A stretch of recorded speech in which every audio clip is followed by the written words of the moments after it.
This episode is called Rumpole and the Miscarriage of Justice.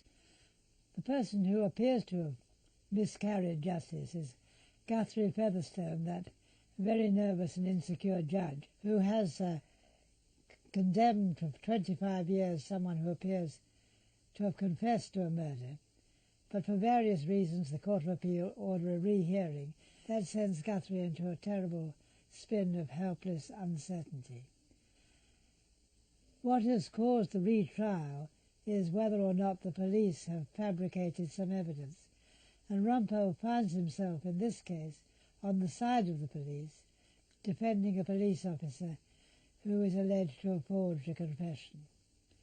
All I can say is that the police are very lucky to have Rumpole on their side.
Somewhere, Philip.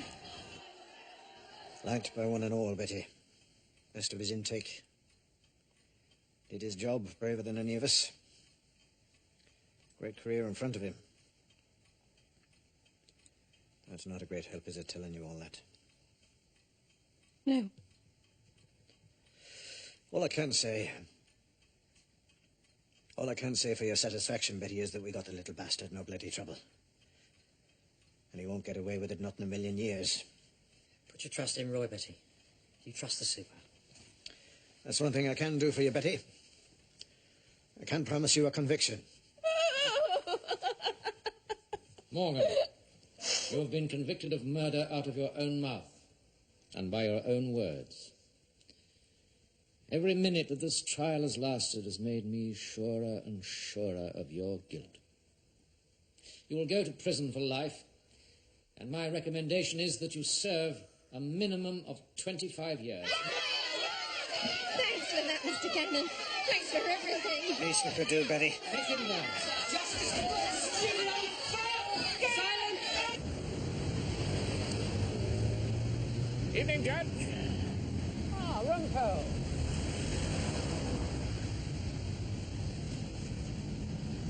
I see you've got the Evening Standard. Remarkable powers of observation, Your Lordship. But I just have to have my face plastered all over the front page. Oh, right. I'll start on page 2. Morgan was the most anxious case. And you did it extraordinarily skillfully, if I may say so. Oh, my dear old Rumpole. No blood on the accused's clothing, no evidence that the knife was his, no witness that saw him anywhere near where the body was found. My darling old Lordship, anyone can get a conviction on evidence. It takes a legal genius to obtain one without it. But the accused Morgan made a confession. Oh, damn, there goes my bus. Oh, dear. I'm going to be late. Marigold's having people round this evening. She'll be absolutely furious. Taxi! I shouldn't have stood here chattering to you, Rumpole. I must be a complete idiot. Is that a confession we can accept as the proof, my lord? Detective Inspector Butler, you told me that Superintendent Gannon wrote out Morgan's confession. This document? Yes. With this sheet, page 2, flat on the table, nothing underneath it. I'm sure of that, sir. So, that seemed to be perfectly clear. Can you confirm that, Sergeant Lane? No, I think we only had one sheet at a time, sir. You think? Well, no, I'm sure. He wrote on single sheets, flat on the table, sir. So, what your test shows is that page 2 was written on top of a pile of papers located in Superintendent Gannon's office. Is that right? Exactly. Here you see the indentations on the paper. Did you know that page 2, the page that describes the murder, was written elsewhere and possibly added later? Superintendent Gannon took away what he wrote. We don't know anything after that. So I don't quite understand. We saw him write on single sheets. There's something that stinks to high heaven about this Morgan confession.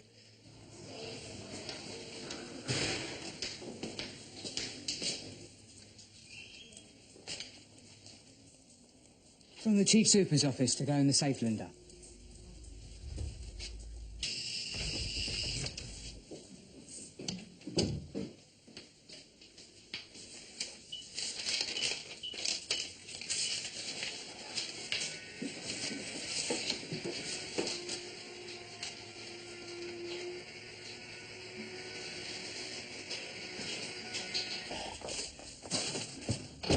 All done, Hilda?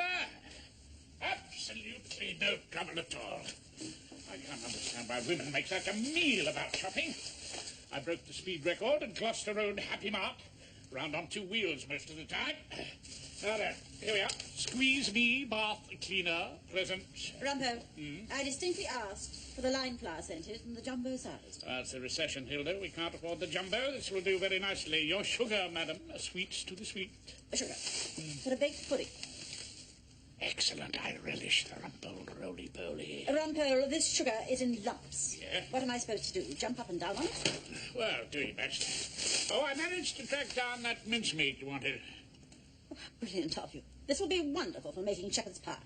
Shepherd's pie? But you I distinctly wrote meat underlined. Minced. 1 pound. Mincemeat, meat minced. How was I to know the difference? Hilda, listen to this. Morgan case review.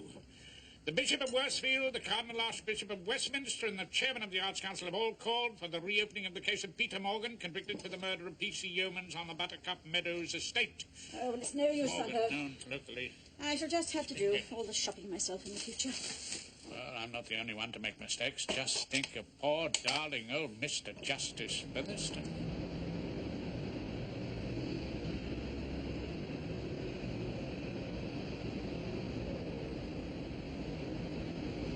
Sir Simon Parslow's looking for you, Judge. Lord Justice Parslow, is he indeed? Hello there, Guthrie. Drowning your sorrows? Simon, why, should I have sorrows? Bit of a hard time for you, I'm afraid. My heart goes out to you, poor old fellow. Keeping well, are you? Oh, yeah, well, apart from the usual ailments of a trial judge. Oh, I know, piles and sleeping sickness. But I'm looking forward to joining you Lord Justices in the peace and comfort of a court of appeal. Well, perhaps someday, who knows? These things do get forgotten in time. Things, Simon? What sort of things are you talking about? Well, let's say things like Pinhead Morgan. Yes, well, I sent him down with a recommendation of 25 years. I know you did, Guthrie. How many has he done now? I suppose the question we have to decide is, has he done enough? Enough? For stabbing a copper? Look, why don't we move our drinks over to the window? This fellow's here trying to earwig us. Yes, well, I know there's been a bit of agitation by copper-hating leftists, Simon, professional do-gooders and the Howard League for Penal Reform. But you're not going to take any notice of them, are you? Tim Bunting referred the matter to us. I'm not sure the Home Secretary's a copper-hating lefty, as you call it so elegantly. No, but he's a politician. I mean, people have been asking questions in the House, appearing on television, all that sort of nonsense. Poor chap feels he's got to do something. Guthrie, I know you'll be very brave about this. It may not be entirely nonsense. It may be just one more of these cases where the trial judge is left with egg on his face. But it was an open and shut case, Simon. Reopened and not yet shut, unfortunately. Oh, my dear old fellow, if only you hadn't said every minute this trial has lasted has made me surer and surer of your guilt. Did I say that? Oh, yes. Nailed your colours to the mast, didn't you, Guthrie? Silence is golden, old fellow. Particularly when passing possibly dubious life sentences. Possibly dubious? You mean you've already made up your minds? No, not at all, not at all. No, I've no idea what conclusion I and my brother Lords Justices may come to. We might find the conviction is still safe. I just thought I ought to warn you. So keep your head down, Guthrie. The flak may be coming over.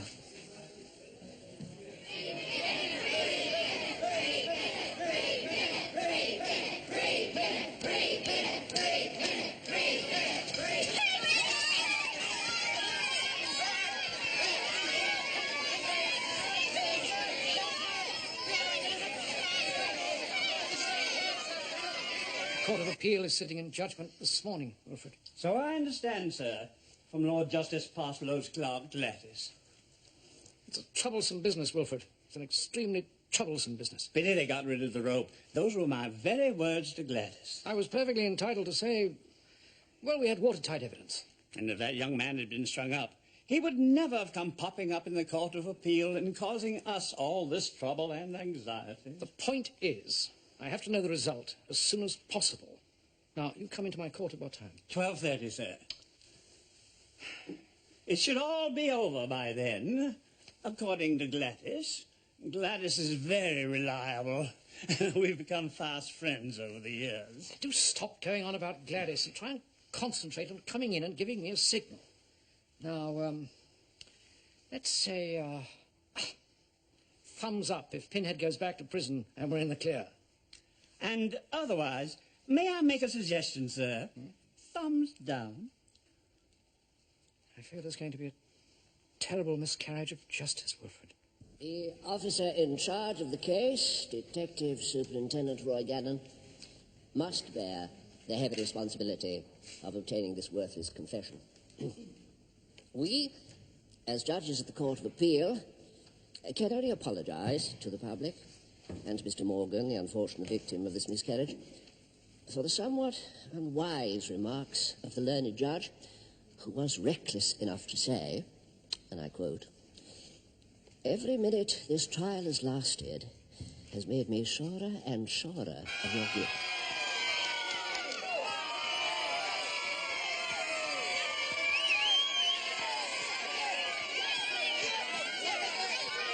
The judgment of the House of Lords in R.V. Windhammer, my lord,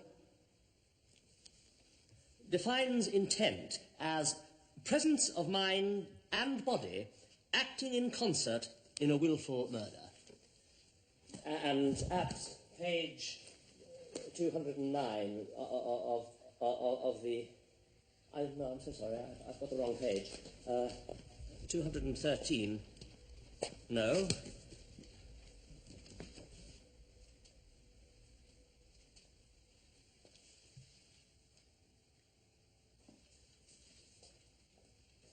So Pinhead never killed my husband. Never stabbed Ted. Never cut him. So who did then? Would they mind telling me that? I'm sorry, Betty, I know it. Or did no one kill Ted? Did he just pull out a knife and do himself? Was it all a mistake, like that trial of Pinhead? Is that what they're telling us? I don't know, Betty. I seem to have lost interest in what Pinhead did. It's what I did, what the judge did, where we went wrong. It's all their lordships are concerned about. Someone killed Ted, that's all I know. Someone's got to suffer. Yeah, well, the most likely person to suffer is going to be me. Oh, not you, Roy. Not after all you've done for us. Not you. I'm not going to let that happen. I've had no justice whatsoever, Denver. I'm sorry about that, sir. Truly sorry. No one to represent me. No chance to put my case. Appearing in another court, as it so happened, while the Court of Appeal rubbished me. Rubbished me, Denver. Trial judge was reckless enough to say. Reckless, me. I mean, tell me quite honestly, Denver, would you say I was reckless? No, Sir Guthrie, but you are my last gentleman, sir. The last gentleman. Yes, that's probably it. Too much of a gentleman to answer back. Now, not many of us left nowadays, are there? I was just about to pack up. Is that what you're advising me to do, Denver? Jack it in, hang up the scarlet dressing gown, take up golf. Sure, Lady Featherstone wouldn't want you to do that, sir. Lady Featherstone is far, far away in sunny Coventry with her sister. With any luck, she was too busy chattering to listen to the 10 o'clock news. Now, I'm all alone, Denver. All alone in London. With only you for company. A very good night to you then, Sir Guthrie.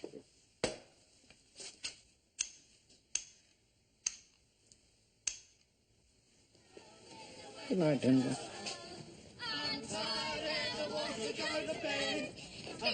Careful, mate. Where did they... Sir Guthrie.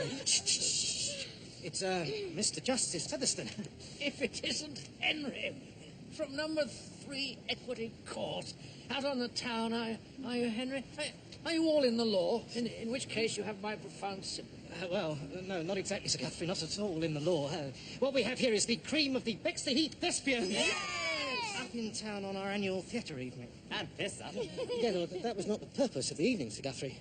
The purpose of the evening was to witness Miss Diana Rigg performing the role of Hedda Gabler. I'd like to play opposite her. Not many laughs in it, was there? Never any of those. Not in that Henry Gibson. So we was all off to Blokes for a bit of a bop. A bit of a bop. There was a time when I could indulge myself in a bit of a bop before the pressures of life and the law became too much for me. Oh. Where is this Blokes you go to? Leicester Square, just round the corner. Feel like shaking a foot, do you? Speaking for all the assembled thespians here, Sir Guthrie, we should be honoured if you'd care to join us. Yeah.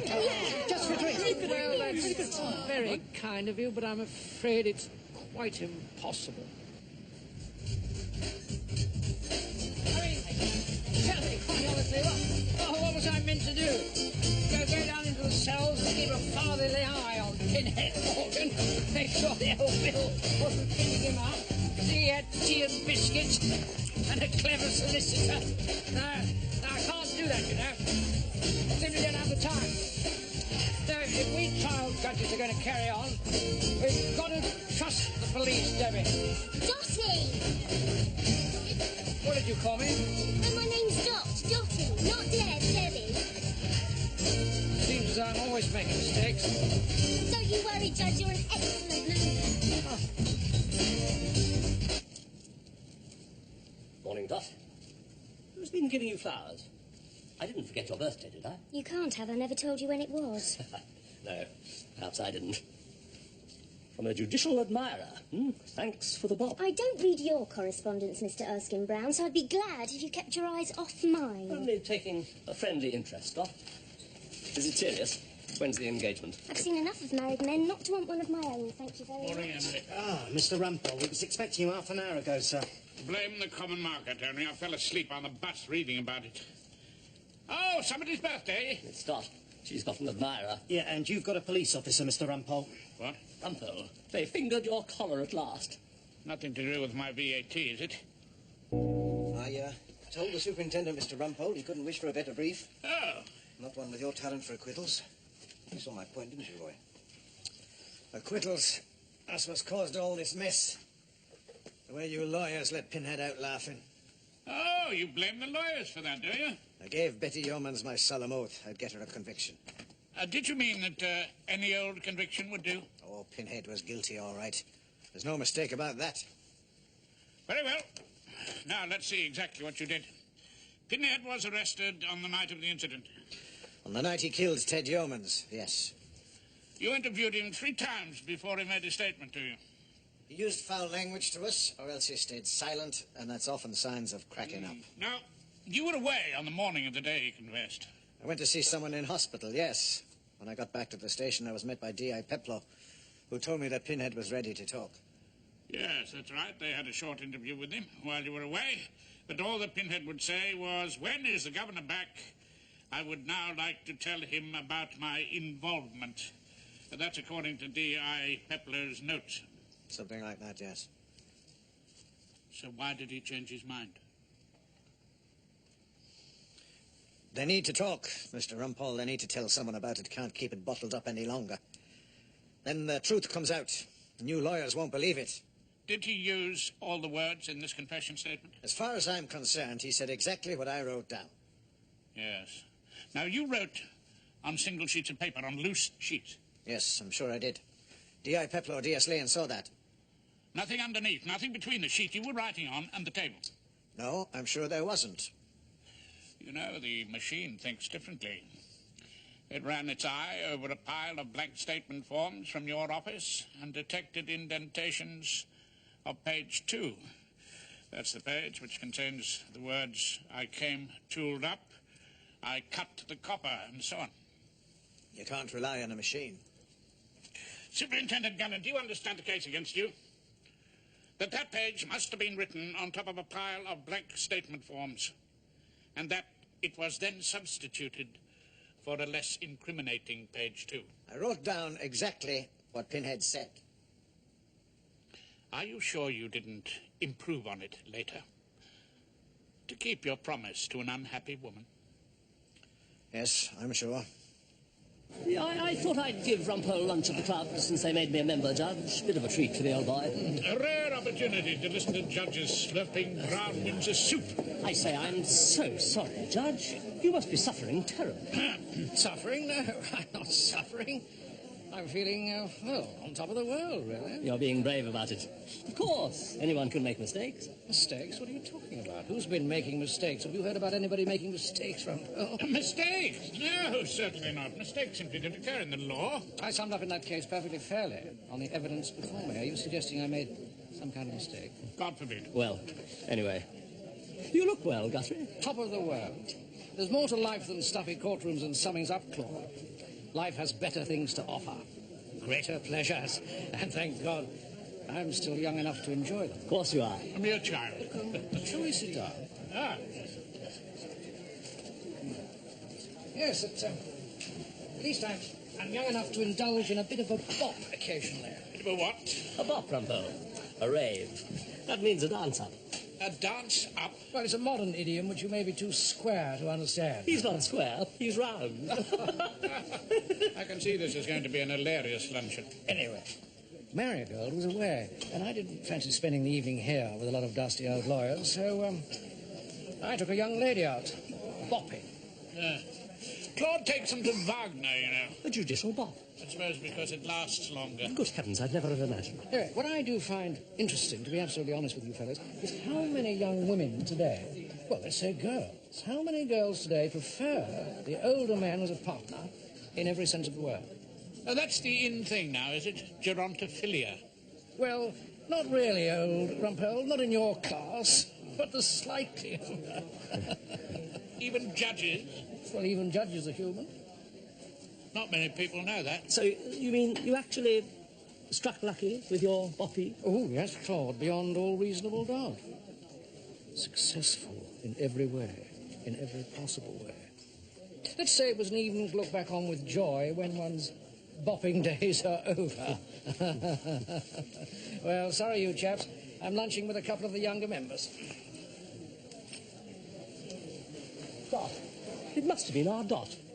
Oh, don't babble, Erskine Brown. Dot what? What Dot? Which Dot? Dot Clapton. She was getting red roses from a judicial admirer. I say, what exotic lives your judges do lead, don't they? Come along, Rumpole. Lunchtime. Yes. Hanky-panky, Mrs. Rumpole. Among the judiciary, bed-hopping, apparently. Like those dreadful young people that go on package holidays to Minorca. You wouldn't believe it of judges, would you? Oh, my. You should hear them talking about it in the Sheridan Club. Dear old Sheridan. Rumpole really must get around to joining. There was a judge holding forth from the bar the other day. What do you think he was on about? Points of law, reform of the jury system? Not at all. It was all about how he'd taken some young bopper to the discotheque. Girls prefer the older man as a partner. In every sense of the word. Honestly, ladies. It's quite shocking to an old gentleman like me. You probably know the judge I'm talking about, Mrs. I think I'll get tea. Probably. Rumpole is friends with so many judges. One part. Tall chap. Always looks terribly nervous. Fotheringay. No, Feather. Son. Not Featherstone. That's it. Mr. Justice Featherstone. Wouldn't want to be hauled up before him, would you? Not after he'd spent a hard night of hanky-panky in the discotheque. Your shout, Mrs. Rumpole. Daphne Featherstone. Oh, dear. I wonder. Does Marigold know?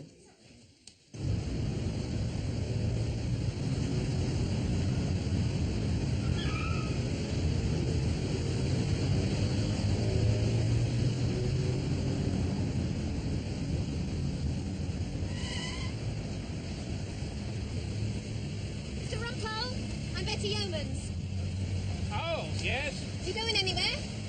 Well, I have to see somebody at Acton Crown Court, that's all. Jump in, I'll give you a free ride. Oh.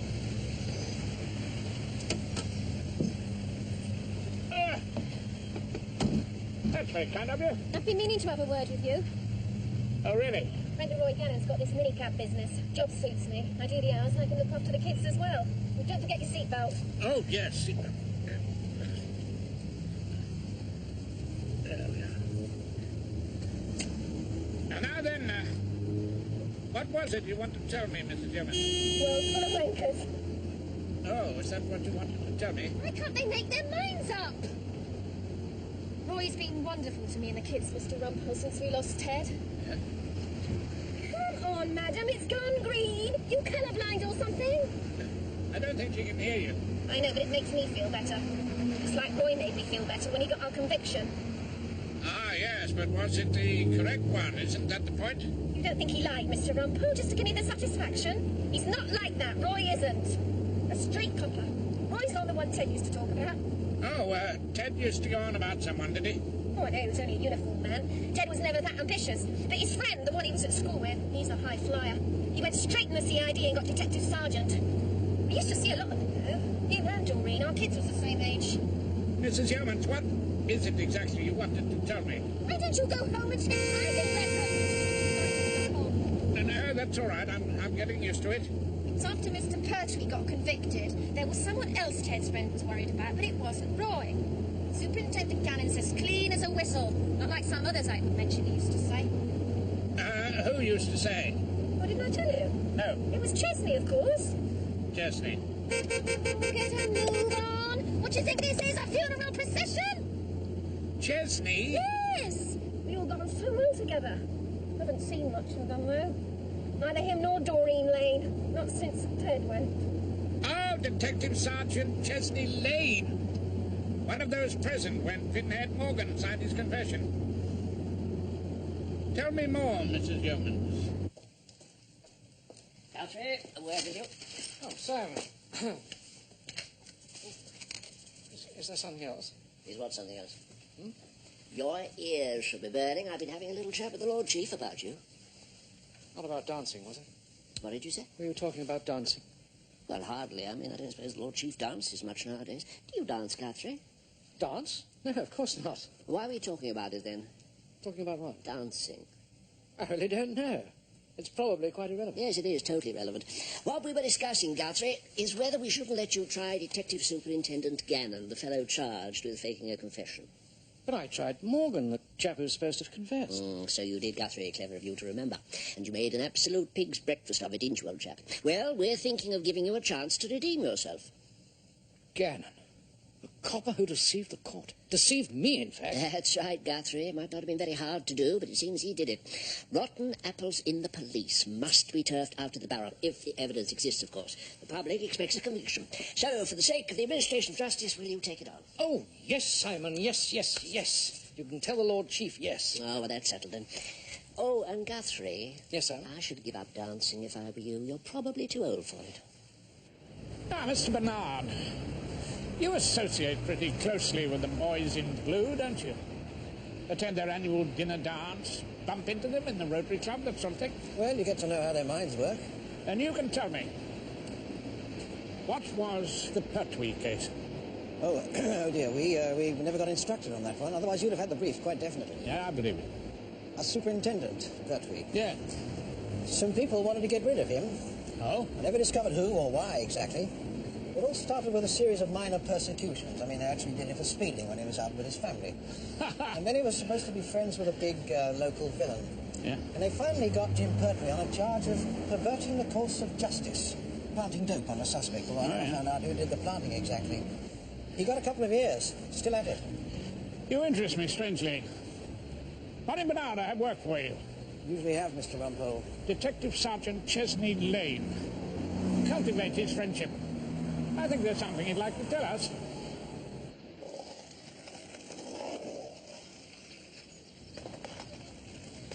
Bessie Yeomans came to see our brief, Chesney. She doesn't want Roy to go down for this. Not after all he's done for her. Ted wouldn't have wanted it, would he? You knew Ted. Ted was an honest policeman. Perhaps that's why he stayed in uniform. Ted would have liked to have seen justice done. What's justice, sweet sir? Well, I mean, has Pinhead got justice? Has Bessie? No one nicked after all this time? Oh, is the only one left to take the blame? I know that. I've lost sleep over it. You might sleep better after you've told someone. Doreen doesn't think so. Doreen thinks I ought to keep my head down. What do you think? I think it's time I took the boys back for tea. Frank, Danny, pack it in, lads. Tea time. Oh, do we have to? Yes, you do. Come on. Look, do you want to come with us? I might have something for you. I told Marigold. What? I told Marigold about Guthrie. You did what? I took her to lunch at Harrod's. How very generous of you. You must have ruined her appetite. I told her all I'd heard about Guthrie from that little man in the bridge club. But Hilda, why? Well, because it was only fair, Rumpole. I couldn't let Marigold be deceived. I had to do her justice. Oh, the terrible harm people do when they start talking about justice.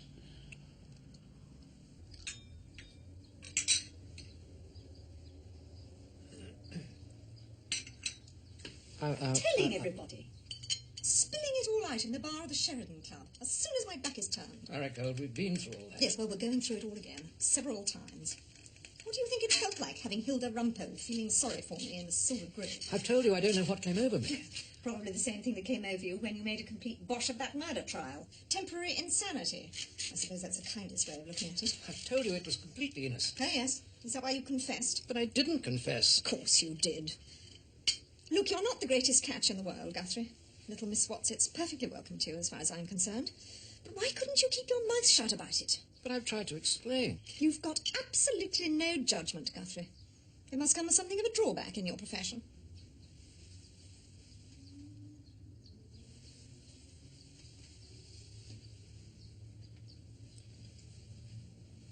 Marigold, I have a particularly difficult case starting today. A bent copper.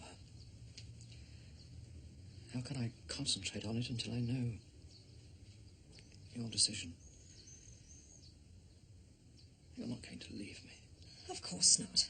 That'd make things far too easy for you. Does that mean you're going to forgive me? Oh, no, Guthrie. I'm not going to do that either. I'm going to stay here and not forgive you. Now run along to work.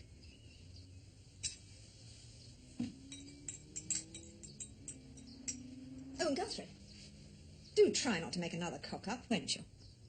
Thinking back to that time, are you absolutely sure he said, "I'm sorry I cut the copper"? Are you sure he said that? No, I'm not sure he said that at all. But it appears on the confession statement. So, it would seem that Detective Superintendent Gannon was writing down words that Morgan didn't say, completely ignoring that young man's human rights.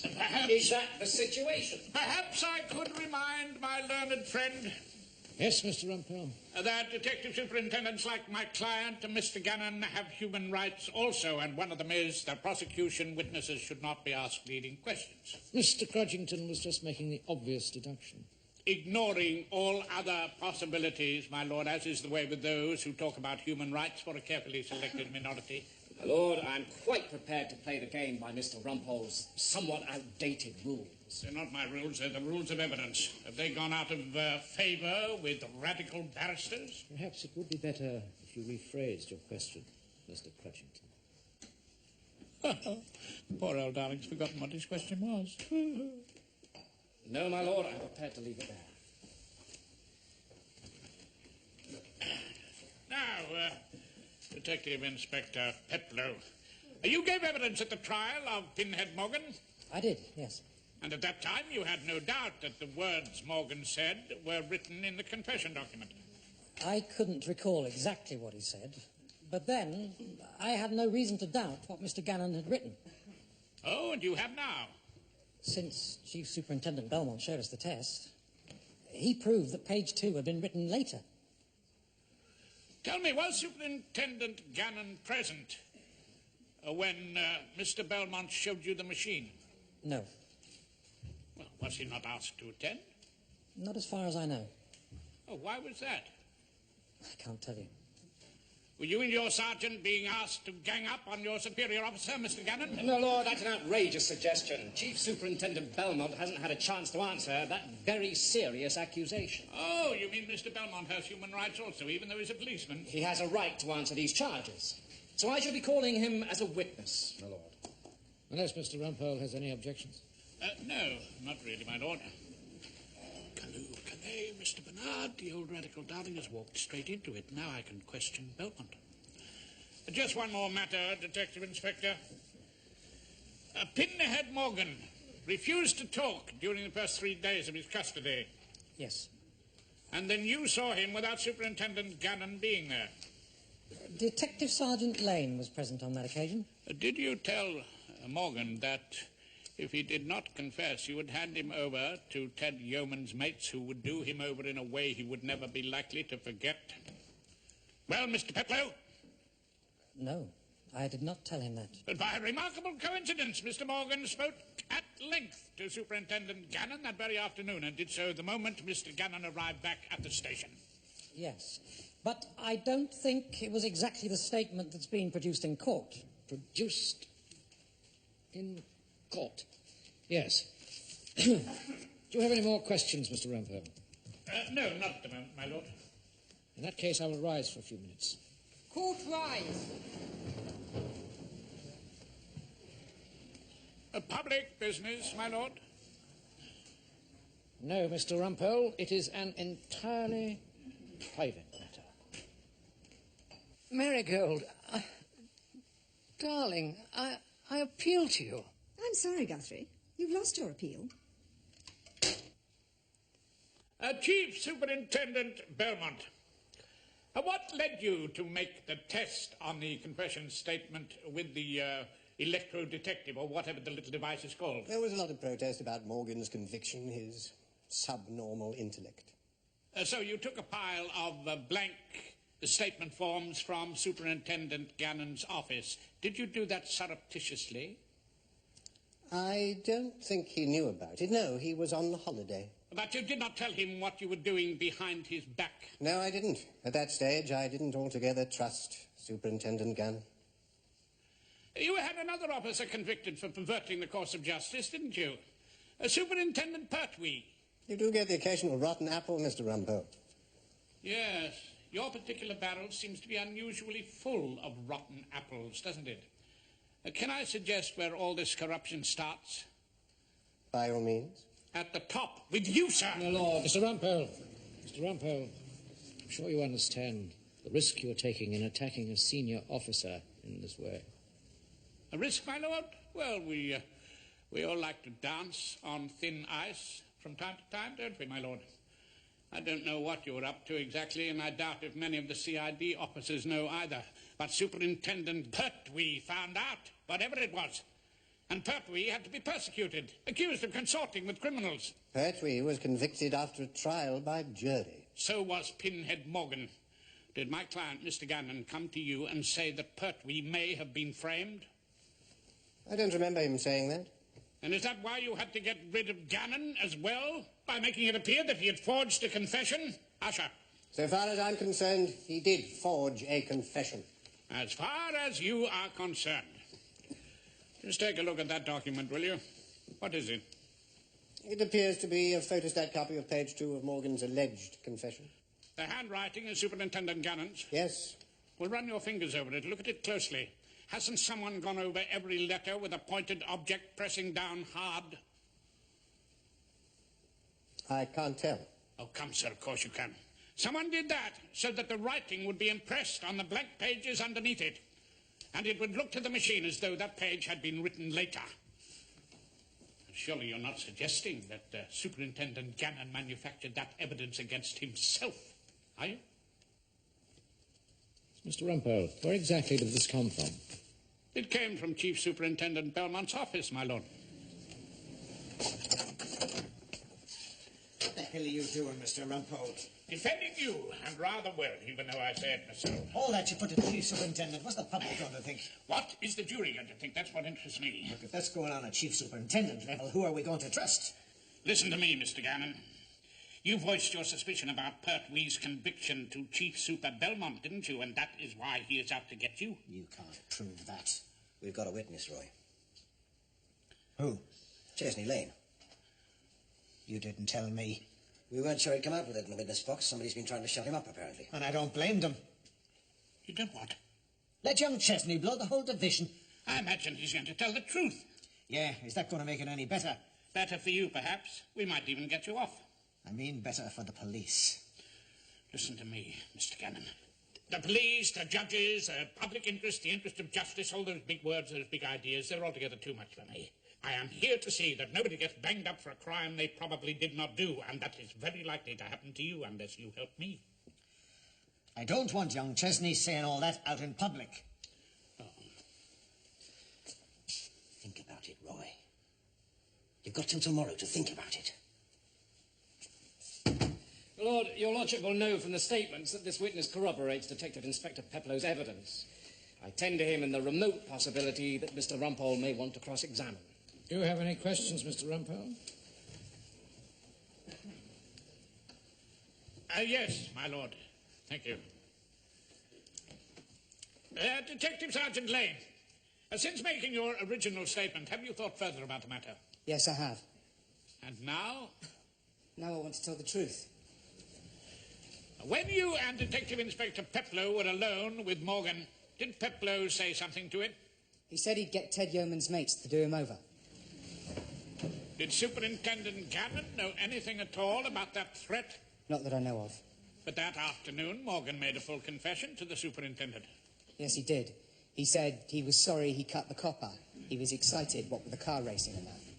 You heard him say that. I'm sorry I cut the copper. Yes, I did.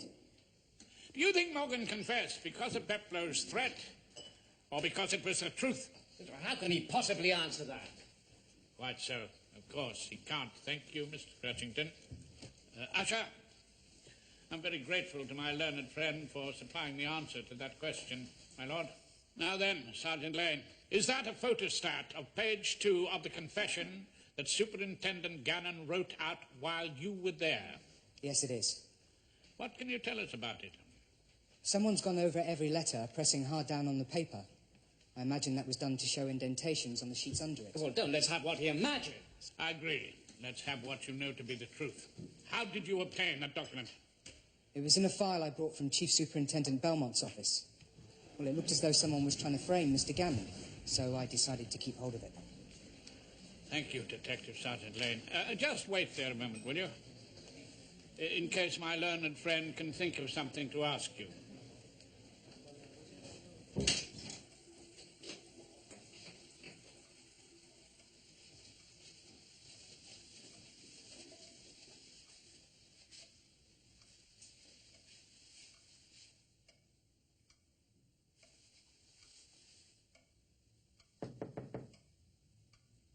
Marigold? Do be quiet, Guthrie. I'm trying to get to sleep.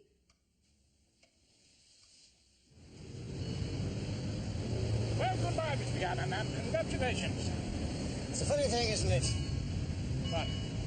When Pinhead got off, there was cameras and crowds and cheering supporters.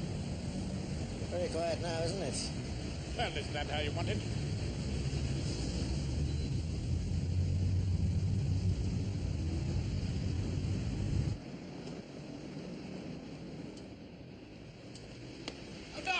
Mr. Rumpole! Dot, a word with you, if you'd be so good. I've been buying you sandwiches, have you? Is that what you wanted to ask me? No, not exactly. You been dancing with any more judges lately, have you? You heard about that. Poor old chap, he was that miserable. And he danced so funny, just like my dad used to. Well, so you dance, that's understandable. I mean, I suppose even judges feel the need to dance occasionally, but... Oh, look, Dot, you'll have to help me. After the ball was over, was there anything that... Well, was there any... Did we do it? Is that what you mean? Yes. You have to be joking, Mr. Rumpole. But I do, really. Oh, enjoy your sandwiches. Rumpole, we're 6 points down. Oh, that's very true. You went a bit ridiculously. We only had 2 points. I was boasting. Are you all for tea? Oh, thank you. Oh, yes, thank you very much. Yes, just boasting. Not a shred of truth. Just like old Guthrie, really. Guthrie? Hmm? Yes. Poor old Guthrie had no points at all. All he did was go for a drink with our clerk and some of his actor friends, but he boasted of some great amorous conquest. But, of course, nobody in their right mind would believe him for a moment, would they? You mean nothing happened? No, absolutely nothing at all. No. When I inquired of the young lady in question, she burst into laughter at the mere idea of it. Laughter? Well, I don't really see that Guthrie's as funny as all that. I think what upset Marigold, Rumpole, was that he discussed it in the Sheraton Club. Yes, why on earth should he do that? Good Lord, don't you know? Because he was so desperately unhappy. Unhappy? What on earth's Guthrie got to be unhappy about? Well, he'd been piddled on from a great height. Run, my bitch club. I mean, he'd had a considerable amount of dirty water thrown over him by the Court of Appeal, hadn't he? And then, of course, the only woman he ever really and truly loved was far away, and he was missing her dreadfully. He just tried to cheer himself up. Well, he may have danced a step out of time with the music, nothing more. But he confessed. There is no evidence more unreliable than a confession. Don't imagine people ever tell the truth about themselves. They say all sorts of things because they're afraid, or they're vain. They want to boast about something they never really did, just to impress a few fellows at the club. Guthrie's confession wouldn't have got past the Court of Appeal. Really? Is that what you think? Quite honestly? Absolutely sure of it. Guthrie, you may come in.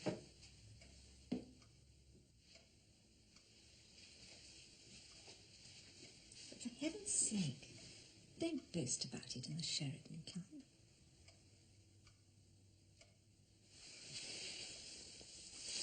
Thank you.